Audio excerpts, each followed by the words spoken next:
ನೀವೆಲ್ಲರೂ ಹೇಗಿದ್ದೀರಾ? I hope ಎಲ್ಲರೂ ಚೆನ್ನಾಗಿದ್ದೀರಾ ಅಂತ ಭಾವಿಸ್ತಾ ನಾನು ಕೂಡ ತುಂಬ ಚೆನ್ನಾಗಿದ್ದೀವಿ.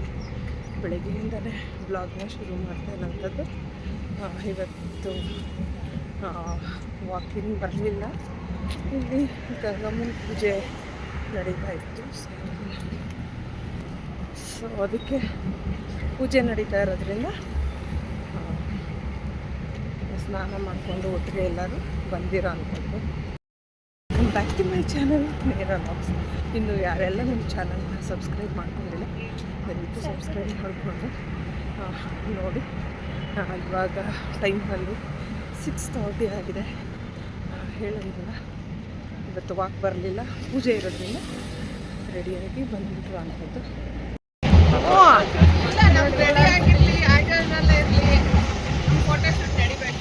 ಅದೇ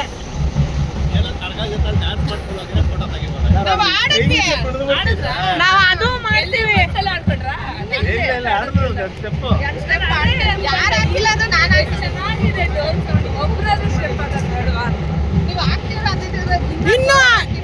ಇನ್ನೂ ಆಗ್ತಾ ಇದ್ವಿ, ಇನ್ನೂ ಜೋರಾಗಿ.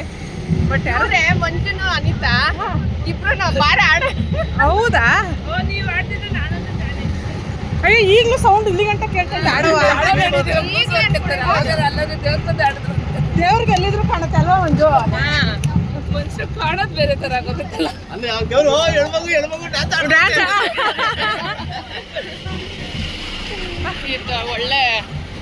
ಒಳ್ಳೆ ವಾತಾವರಣ ಇವತ್ತು, ಚೆನ್ನಾಗಿದೆ.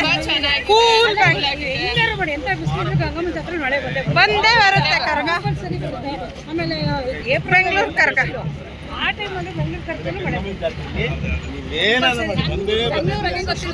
ನೋಡಿ. ಸ್ಟಾರ್ಟಿಂಗ್ ಫಸ್ಟ್ ಡೇನೇ ಬಂತು ನೆನ್ನೆ ಮಳೆ. ಅದನ್ನೇ ಅಪಚಿ ಮಾಡೋದು ಅಂಜೆ. ಏ ಇಲ್ಲ, ಇದನ್ನೇ ಒಣ ಇದೇ ತರ ಇರುತ್ತೆ.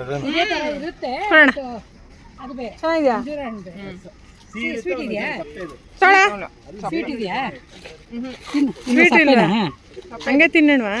ಹಂಗೆ ತಿನ್ನೋದೇ ಅದನ್ನ. ಸ್ವೀಟ್ ಇಲ್ಲ, ಸಪ್ಪೆ ಇದೆ ನಮ್ಮ ಮನೆಗೆ. ನಮ್ಮ ಗಿಡದಲ್ಲಿ ಸಪ್ಪೆ. ಅಣ್ಣ ಹುಷಾರು ಹುಷಾರು. ಕಣ್ಣಿಗೆ ಭಾಳ ಒಳ್ಳೇದಮ್ಮ. ಆಕ್ಚುಲಿ ಹೇಳೋರು ಅಕ್ಕಿ ಹಣ್ಣು ಮೇಲ್ ಚಂದ ಒಳಗೆ ಹುಳುಕ ಅನ್ಕೊಂಡು ಹಣ್ಣು ತಿಂದ್ರೇನೆ ಕಣ್ಣಿಗೆಲ್ಲ ಭಾಳ ಇದಾಗುತ್ತೆ. ನಾನು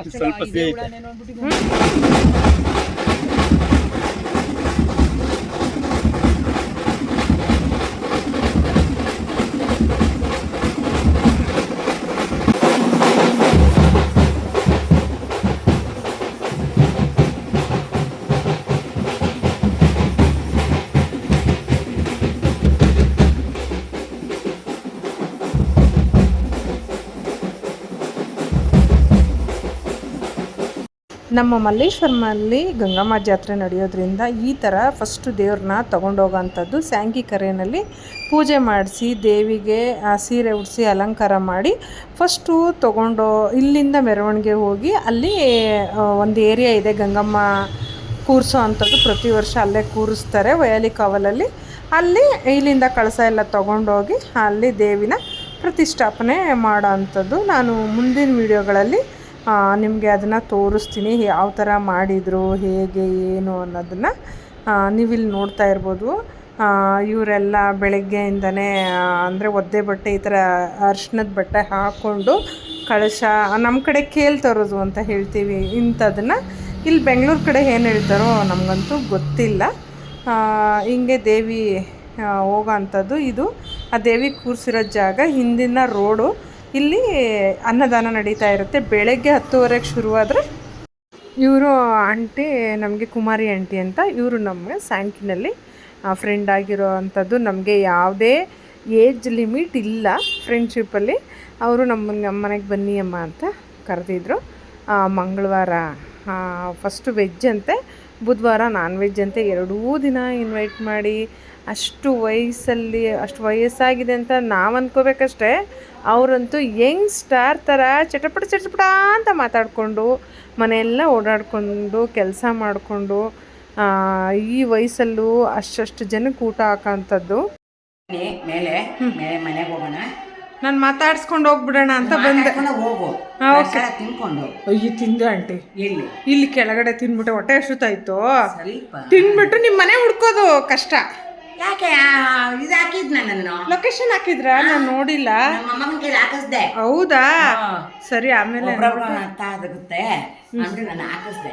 ಓ ನಾಳೆ ಎರಡು ಮಾಡಿಸ್ತೀನಿ. ಅದು ಕೆಲವರು ಎದುರಿಗೆ ತಿಂತಾರೋ ಇಲ್ವೋ ಅನ್ನೋ ಫೀಲಿಂಗ್ ಅಲ್ಲಿ. ಅಯ್ಯೋ ಆಂಟಿ, ಮಲ್ಲೇಶ್ವರಮಲ್ಲಿ ಇಷ್ಟು ದೊಡ್ಡ ಮನೆ ಇದೆ ಅಂದ್ರೆ ಸೂಪರ್. ಅದು ಕ್ಯಾಂಟೀನ್ ಇದ್ದಕ್ಕಾಗಿತ್ತು. ಹಾ, ನಾವೆಲ್ಲ ಅಲ್ಲೇ ಇದಾಗಿದೆ. ಹೌದಾ? ಇದು ನಿಮ್ದೇನು? ಇದು ಎಲ್ಲ ಅಲ್ಲೇ ಹಾ ಹಾ, ಸೇಲ್ ಮಾಡಿದ್ವಿ. ಓಕೆ, ಅದೇ ಅದು ಅಂತ ಮುಂದೆ ಆದ್ಮೇಲೆ ಸೇಲ್ ಮಾಡಿದ್ವಿ. ಸರಿ ಸರಿ, ಇದು ಮೊದಲಿಂದ ನಮ್ಮ ಮಾನವ್ರ ನಮ್ಮೆಲ್ಲ ಹುಷಾರಿಂತ ನನಗೆ ಕೊಟ್ಟಿದ್ದು. ಓಕೆ. ಅದು ಮೊದಲಿಂದ ಹುಷಾರಿಲ್ಲ. ನನ್ನ ಇಷ್ಟ ಆಯ್ತು ಮನೆ. ಅಯ್ಯೋ ಆಂಟಿ, ಎಷ್ಟು ಚೆನ್ನಾಗಿದೆ ಮನೆ. ಮನೆ ನೀನು ಚೆನ್ನಾಗಿದೆಯಪ್ಪ. ನಿಮ್ಮ ಮನೆಗಿಂತ ನಮ್ಮ ಮನೆ ಚೆನ್ನಾಗಿದೆಯಾ? ಅವನ ಮನೆ ಇನ್ನೂ ಪುಟಾಣಿದ. ಊಟನೇ ಯಾವುದು ಪರವಾಗಿಲ್ಲ. ಓಹ್,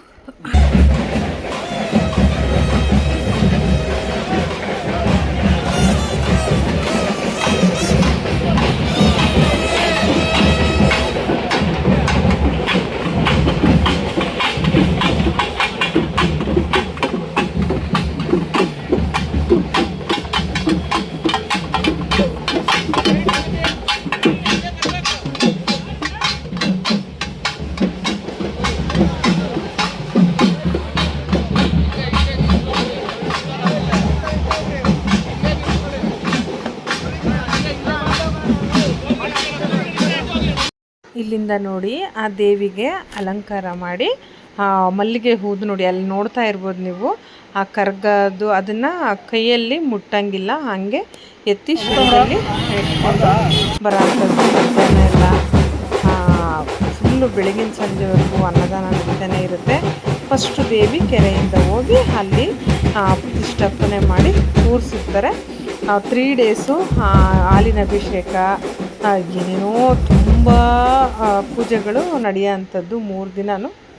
ತುಂಬ ಚೆನ್ನಾಗಿ ಈ ಏರಿಯಾದವರು ಗಂಗಮ್ಮ ಅಂದರೆ ಮಲ್ಲೇಶ್ವರಂನ ಮಹಾರಾಣಿ ಅಂತಲೇ ಹೆಸರುವಾಸಿಯಾಗಿರೋ ಅಂಥದ್ದು. ಈ ಒಂದು ದೇವಸ್ಥಾನದ ಮಹಿಮೆಯನ್ನು ನಾನು ಇನ್ನೊಂದು ವಿಡಿಯೋದಲ್ಲಿ ನಿಮ್ಮ ಹತ್ರ ಶೇರ್ ಮಾಡ್ತೀನಿ. ನೀವು ಕೇಳ್ಬೋದು ಏನು ಈ ಸ್ಪೆಷಲ್ ಅಂತ. ಅದನ್ನು ನಾನು ಇನ್ನೊಂದು ವಿಡಿಯೋದಲ್ಲಿ ನಿಮಗೆ ಹೇಳ್ತಾ ಹೋಗ್ತೀನಿ ಡೀಟೇಲ್ ಆಗಿ. ಮತ್ತು ಅಲ್ಲಿ ಈ ಮಕ್ಕಳಿಲ್ಲದೆ ಇರೋರು, ಮದುವೆ ಆಗಿಲ್ಲದೆ ಇರೋರು ಕಾಯಿನ 9 ವಾರ ಬಂದು ಅದನ್ನು ಹಿಂಗೆ ಪ್ರದಕ್ಷಿಣೆ ಬರೋವಂಥದ್ದು 5 ಸುತ್ತು 9 ಸುತ್ತು ಅಂದರೆ ಅದನ್ನು ಕೈಯಲ್ಲಿ ಹಿಂಗೆ ತಳ್ತಾರೆ. ಅದೆಲ್ಲೋಗಿ ನಿಲ್ಲುತ್ತೋ ಅಲ್ಲಿ ಹೆಜ್ಜೆ ನಮಸ್ಕಾರ ಹಾಕಿ ಮತ್ತು ಅದನ್ನು ಎತ್ಕೊಳ್ಳೋ ಅಂಥದ್ದು. ದಾರ ಕಟ್ಟೋದಂತ ಆಗಿರ್ಬೋದು, 5 ವಾರ ಕಟ್ತಾರೆ ಒಳ್ಳೆಯದಾಗಲಿ ಅಂತ, ಅದೆಲ್ಲನೂ ಇದೆ. ಜಾತ್ರೆ ಎಲ್ಲ ನಡೀತಾಯಿತ್ತು. ಈ ಬ್ಲಾಗು ಯಾರಿಗೆಲ್ಲ ಇಷ್ಟ ಆಯಿತು ದಯವಿಟ್ಟು ಲೈಕ್ ಮಾಡಿ, ಶೇರ್ ಮಾಡಿ, ಕಮೆಂಟ್ ಮಾಡಿ. ಇನ್ನು ಯಾರೆಲ್ಲ ಸಬ್ಸ್ಕ್ರೈಬ್ ಮಾಡ್ಕೊಂಡಿಲ್ಲ ದಯವಿಟ್ಟು ಮಾಡ್ಕೊಂಡು ನೋಡಿ. ಇದು ಗಂಗಮ್ಮ ಜಾತ್ರೆಯ 1ನೇ ದಿನದ್ದು, 2ನೇ ದಿನದ್ದು ಮತ್ತು 3ನೇ ದಿನದ್ದು ನಾನು ಡೈಲಿ ಹಾಕ್ತಾ ಹೋಗ್ತೀನಿ. ಆಲ್ರೆಡಿ ಸ್ವಲ್ಪ ಬ್ಯುಸಿ ಇರೋದ್ರಿಂದ ಅಪ್ಲೋಡ್ ಮಾಡೋದು ಸ್ವಲ್ಪ ತಡ ಆಯಿತು, ಹಾಗಾಗಿ ಕ್ಷಮೆ ಇರಲಿ. ಪ್ಲೀಸ್ ಆದಷ್ಟು ಕಮೆಂಟ್ ಮಾಡಿ, ಲೈಕ್ ಮಾಡಿ. ನೀವು ನೋಡ್ತಾ ಇರ್ತೀರ, ಯಾಕೆಂದರೆ ನಾವು ನೆಕ್ಸ್ಟ್ ವಿಡಿಯೋ ಅಪ್ಲೋಡ್ ಮಾಡೋಕ್ಕೂ ಒಂಥರ ಖುಷಿಯಿಂದ ಮಾಡ್ಬೋದು. ಅದಕ್ಕೆ ಆ ಗಂಗಮ್ಮ ತಾಯಿ ನಿಮ್ಮೆಲ್ಲರಿಗೂ ಆರೋಗ್ಯನ ಚೆನ್ನಾಗಿ ಕೊಡಲಿ ಅಂತ ನಾನು ಕೇಳ್ಕೊತೀನಿ. ನಾನು ಹೇಳಿದ್ನಲ್ಲ, ಗಂಗಮ್ಮ ದೇವಿದು ಬಹಳ ಒಂದು ಇಂಪಾರ್ಟೆಂಟ್, ಅಂದರೆ ನಿಮಗೆ ಒಳ್ಳೆ ಇನ್ಫಾರ್ಮೇಷನ್ನ ನಾನು ಕೊಡ್ತೀನಿ ನೆಕ್ಸ್ಟ್ ನನ್ನ ರೀಲ್ಸಲ್ಲಿ. ಥ್ಯಾಂಕ್ ಯು, ಬಾಯ್ ಬಾಯ್, ಎಲ್ಲರಿಗೂ ಶುಭರಾತ್ರಿ.